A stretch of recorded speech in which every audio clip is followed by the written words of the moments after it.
बेताल पच्चीसी की 8वीं कहानी, सबसे अधिक सुकुमार कौन।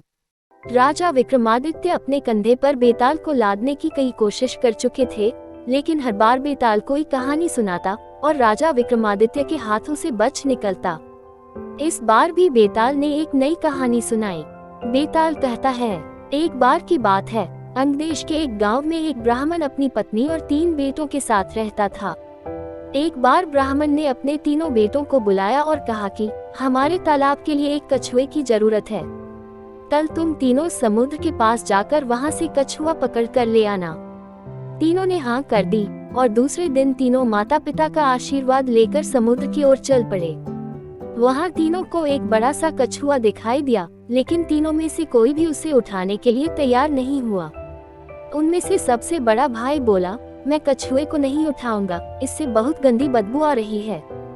दूसरे नबन के भाई ने कहा, मैं भी इसे नहीं उठाऊंगा, मुझे भी इससे गंदी बदबू आ रही है। तीसरे नंबर के भाई की बारी आई तो उसने कहा, मैं भी इसे नहीं उठा सकता, मैं बहुत कोमल हूँ। तीनों में झगड़ा शुरू हो गया और यह मामला राज दरबार तक पहुँच गया। राजा ने कहा, इस प्रकार का मामला मेरी जिंदगी में पहली बार आया है, इसका न्याय मैं कल सुबह करूंगा। आज आप हमारे यहाँ मेहमान हैं, इसलिए भोजन और आराम यहाँ पर ही कीजिए। ये बोलकर राजा ने तीनों को भोजन के लिए निमंत्रण दिया। सभी बड़े चाव से खाना खा रहे थे, लेकिन सबसे बड़े भाई ने नहीं खाया। राजा ने जब उससे पूछा तो उसने कहा, चावल में से शमशान में जले हुए मुर्दे की बदबू आ रही है। राजा ने इस बात का पता किया तो मालूम हुआ कि चावल किसी शमशान के पास के खेत से लाए गए हैं।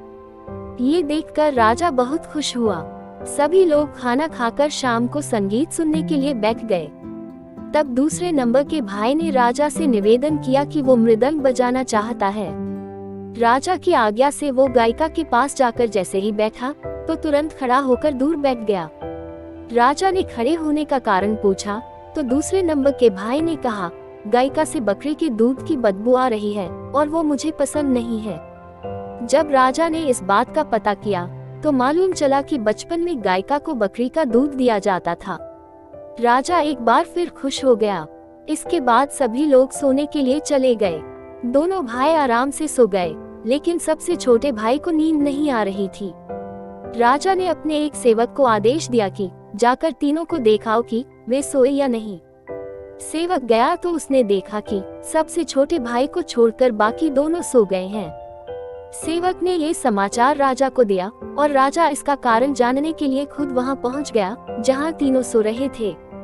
राजा को देखकर तीनों उठ बैठे। राजा ने सबसे छोटे वाले भाई से पूछा, आपको नींद क्यों नहीं आ रही? तब वह बोला, मुझे इस बिस्तर पर कुछ चुभ रहा है। ये सुनकर सेवक ने तीनों के बिस्तर की छानबीन की तो उन्हें कुछ नहीं मिला। तब सबसे छोटे भाई ने सभी बिस्तर को अलग किया और वहां पर एक बाल था। उसने अपना कुर्ता उतारा। सबने देखा कि उस बाल का निशान उसकी पीठ पर बना हुआ था। राजा ये देखकर हैरान हुआ और खुश भी। दूसरे दिन राजा ने न्याय के लिए तीनों को बुलाया। उसने सबसे छोटे वाले को इनाम दिया और बाकी 2 को कुछ सोने के सिक्के दिए। राजा ने कहा, आप तीनों में अलग अलग खूबी है और मैं आप तीनों से बहुत खुश हूँ।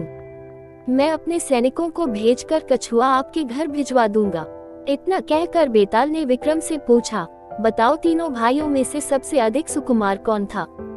तब विक्रम बोला, सबसे छोटा भाई, क्योंकि हो सकता है कि दोनों बड़े भाइयों ने अपने सुकुमार होने का दिखावा किया हो, लेकिन सबसे छोटा भाई कितना सुकुमार है ये तो राजा ने खुद आंखों से देखा। विक्रम का सही जवाब सुनकर बेताल ने उसकी तारीफ की और अपनी शर्त के अनुसार वापस पेड़ पर जाकर लटक गया।